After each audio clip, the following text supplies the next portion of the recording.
છોટાઉદેપુર જિલ્લામાં સરકારી અધિકારીઓ અને સરકારી વાહનોની હિલચાલની વોટ્સએપ ગ્રુપ મારફતે રેકી કરી લોકેશન શેર કરતા શંકાસ્પદ ઇસમો સામે જિલ્લા પોલીસે કડક વલણ અપનાવ્યું છે।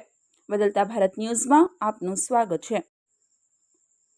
પોલીસ મહાનિરીક્ષક સંદીપસિંહ અને છોટાઉદેપુર જિલ્લાના પોલીસ અધિક્ષક ઇમ્તિયાઝ શેખના માર્ગદર્શન હેઠળ એસઓજી દ્વારા ખાસ વોચ રાખવામાં આવી હતી।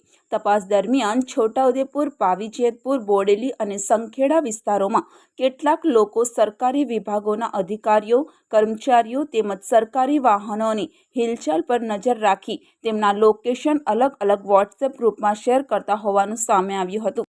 આ મામલે કુલ 85 જેટલા શંકાસ્પદ ઇસમોને છોટાઉદેપુર પોલીસ અધિક્ષક કચેરી ખાતે બોલાવવામાં આવ્યા હતા, જ્યાં એસપી ઇમ્તિયાઝ શેખે એસઓજીના પીએસઆઈ એમએચ જાદવ અને ટીમની હાજરીમાં તમામને આવી ગેરકાયદેસર પ્રવૃત્તિઓથી દૂર રહેવા કડક સૂચના અને ચેતવણી આપી હતી।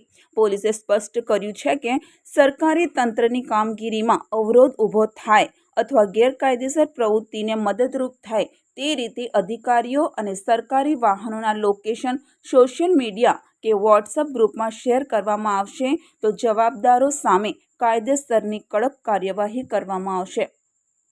એમ એ સૈયદ, બદલતા ભારત, છોટાઉદેપુર।